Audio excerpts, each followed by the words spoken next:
Nous allons voir dans la parole de Dieu que le Seigneur aime intervenir dans nos situations afin de nous venir en aide. Il est dit dans Marc chapitre 9, je lis pour vous, verset 20, il est dit « Aussitôt que l'enfant vit Jésus, l'esprit l'agita avec violence.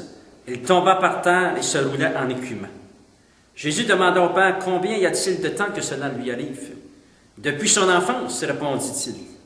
Et souvent l'Esprit l'a jeté dans le feu et dans l'eau pour le faire périr.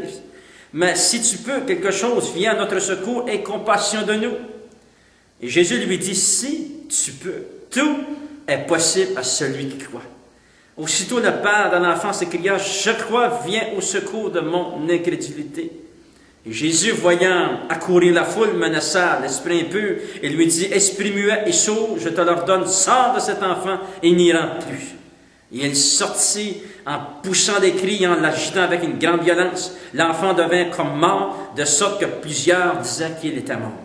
Mais Jésus, l'ayant pris par la main, le fit lever et ils se tinrent debout. Ici, nous voyons l'exemple de cet homme qui amena son fils qui était possédé d'un esprit, il est dit dans ce texte, qui était très malade. Et cet homme a entendu parler que Jésus était dans sa ville, dans son environnement, et il amena son fils vers Jésus afin que Jésus puisse intervenir. Et j'aimerais vous dire que le Seigneur aime intervenir. Et Dieu a intervenu ici dans cette histoire. Et nous voyons que Jésus a guéri ce jeune enfant, gloire à Dieu, et ce jeune enfant retourne à la maison, guéri et dans son bon sens. Gloire au Seigneur. Nous voyons ici que comment Jésus a-t-il intervenu? Qu'est-ce que cet homme a fait? Qu'est-ce que nous devons faire pour que Dieu puisse intervenir dans nos vies? Parce que souvent, nous avons besoin d'une intervention de Dieu pour nous aider, pour nous secourir, pour nous venir en aide, pour nous consoler, pour nous fortifier, pour nous encourager. Et le Seigneur veut nous guérir aussi.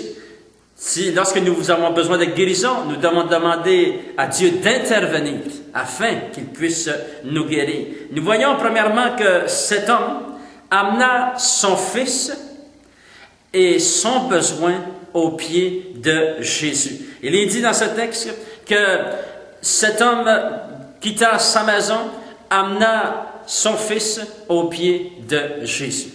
Et que devons-nous faire pour que le Seigneur intervienne? Nous devons amener notre besoin aux pieds de Jésus. Et j'aimerais vous dire que lorsque vous amenez votre besoin aux pieds de Jésus, le Seigneur prend compte de cela, de votre foi, et le Seigneur agira en votre faveur. Nous voyons aussi que, aussitôt que l'enfant a été amené aux pieds de Jésus, il est dit, et aussitôt que l'enfant vit Jésus, aussitôt que l'enfant a été amené vers Jésus, Jésus a commencé immédiatement à agir. Et aussitôt que nous amenons notre besoin, notre épreuve, notre souffrance aux pieds de Jésus, Jésus agira immédiatement. Le Seigneur ne tarde pas dans ses promesses. Le Seigneur vous aime et il veut agir. Demandons au Seigneur d'intervenir dans notre situation afin qu'il puisse nous bénir. Gloire au Seigneur. Et troisièmement, nous voyons que le Père a dit quelque chose à Jésus. Il a demandé au Seigneur d'intervenir. Il a dit, viens au secours. Viens à mon secours.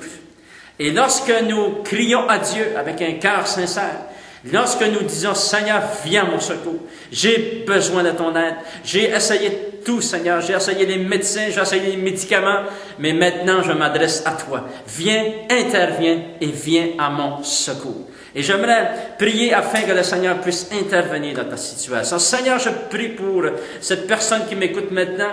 Je prie que tu puisses intervenir. Je prie que tu puisses étendre ta main pour guérir ceux qui ont besoin de guérison.